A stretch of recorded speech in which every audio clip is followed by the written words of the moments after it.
Hello and welcome to the third video on Divine Comedy Paradiso Canto 4. This is the video on the last part of the poem, and it will discuss a few things that we have left out in the last two videos, and it will conclude our discussion on the poem, the canto. So, in the last video, we have found that while mentioning human inability to interpret things without the help of concrete imagery, Beatrice actually talked about how Bible depicts God with hand and feet, and certain angels have human face. Actually, they are spirits, they do not have human form, but in order to make it easier for the believers, it is depicted in that manner. So, while talking about it, there is a reference to Tobit. Tobit is a character from an ancient Jewish text, and Tobit's son Tobias was actually sent to retrieve some money that he had left in some other place, and his son got help from angel Raphael, and Tobias, with the help of the angel, saves a woman called Sarah and marries her. The woman was actually threatened by a demon. A demon had actually fallen in love with her, and she was in trouble. And Tobias actually helps his father to regain his eyesight with the help of the archangel. So here you can see the picture of the angel. The story as such is not relevant for us. We need to know about how the angel is depicted here as a human being or in the human form.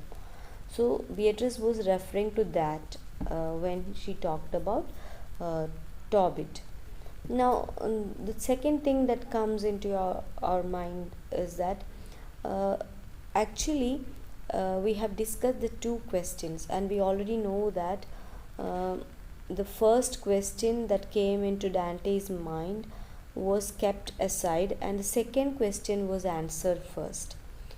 The second question was on Plato's doctrine, which Beatrice thought may lead Dante astray or away from religion.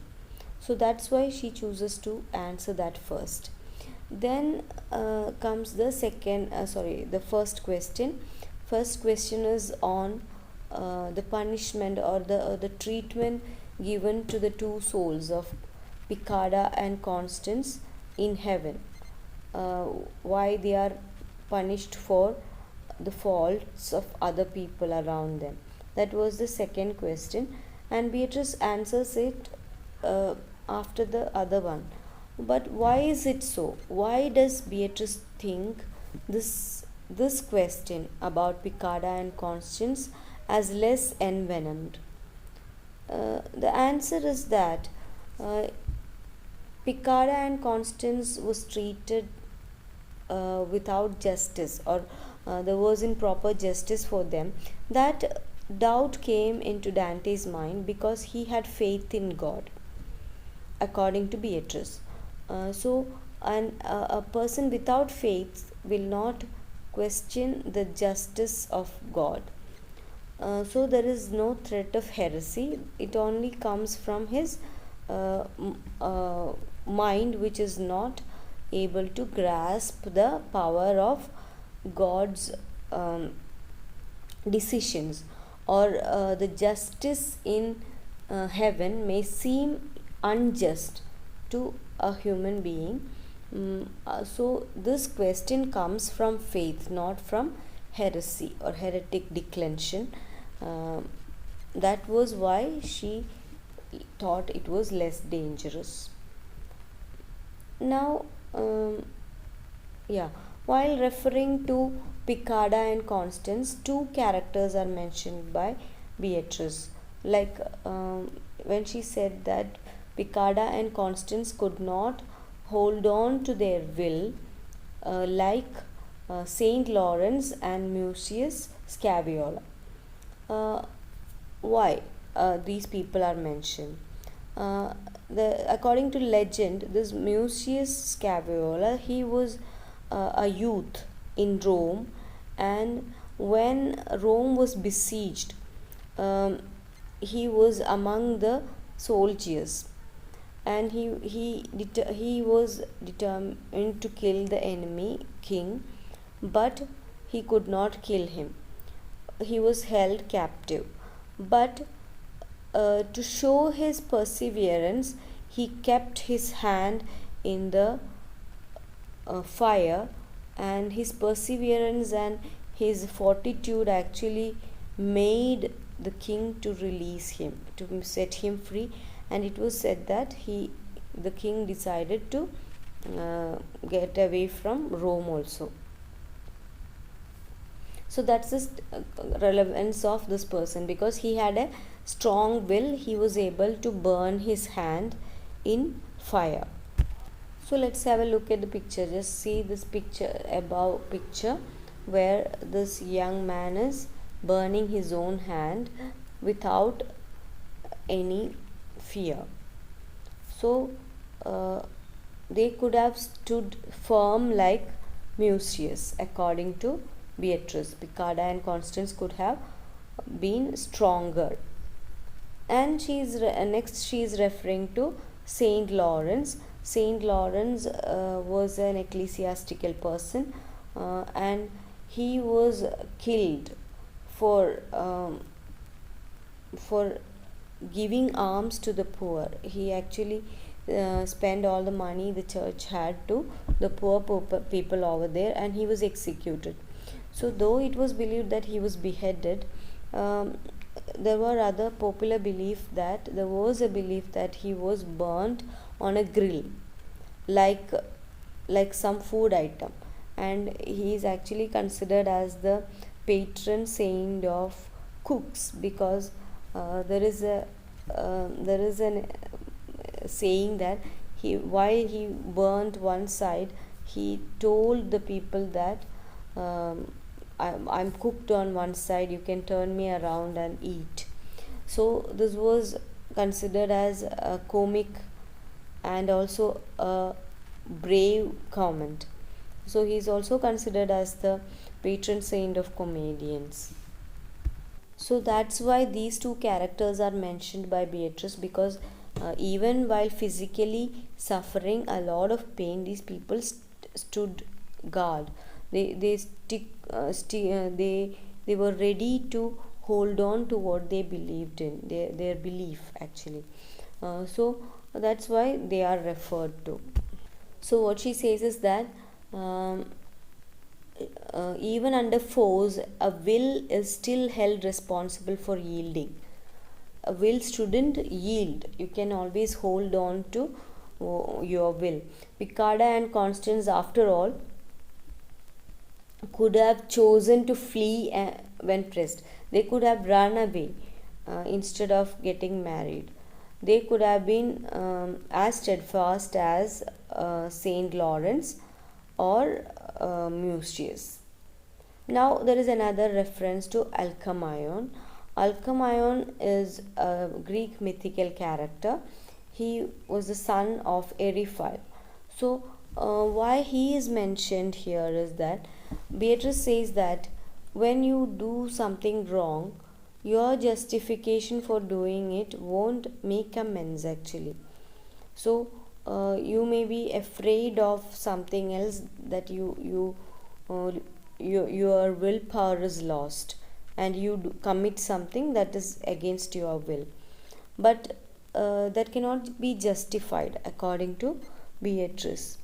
So this character Eriphyle was given a jewelry by Polynices, the god. In order to wear that jewelry, actually she had cheated her husband, or rather her husband was sent to a war knowing that he will be killed. She persuaded him to go, and when he was killed, their son Alchemine murdered her to fulfill his father's word. uh, so when the son murdered the mother, whatever be the reason behind it, it cannot be justified. That's what Dante says. He could have stayed uh, stronger and resisted his fear of breaking the promise to his father. So there are two references to this woman. In Purgatory, she is referenced here. Um, Here, Beatrice mentions her murder, Alcmaeon killing her as a moral failure. So you can see the picture of the son killing the mother. So after the explanation of the two questions, you can see that Dante is thanking uh, Beatrice. So what Dante tells her is that these waves came flooding from that holy stream, like waves from a holy stream. She explained everything to him, and the truth dawned upon him, and his two desires were made to rest, and he was so happy, so gratified that he says, your words in waves flow into me, they warm me through, and light me more and more. So he is enlightened by Beatrice's words. So Dante continues to tell her that I cannot express my thankfulness enough. I'm not able to do that. And then he says that the truth has actually helped him to understand a lot of things, and human intellects can never be content without the truth.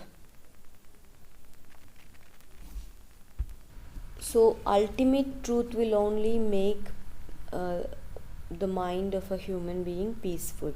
He says that like a wild beast in its resting place, the mind will rest once the truth is given to it.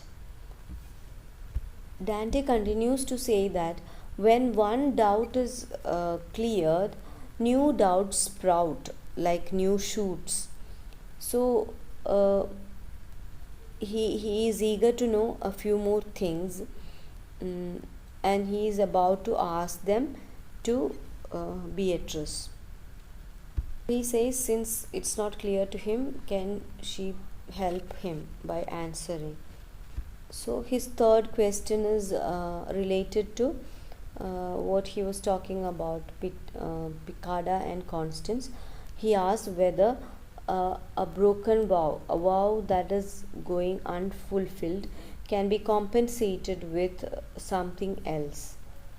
So that is the question he had, and Beatrice did not answer at once. She looked at him, and he felt overwhelmed, and he turned back on her, and he cast his eyes down, and he almost lost himself.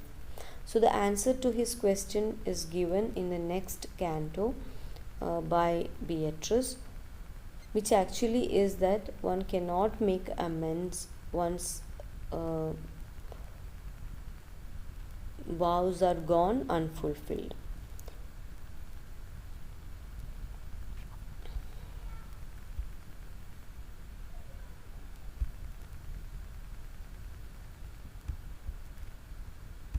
So she says that Piccarda and Constance could have resisted those who had forced them from their convents. They they could have mm, looked at the martyrs who had um, sacrificed their own life for the sake of their faith. Mm,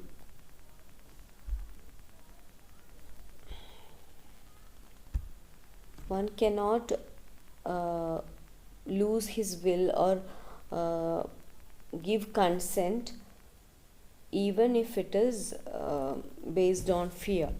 So that's the content in this particular poem. Thank you.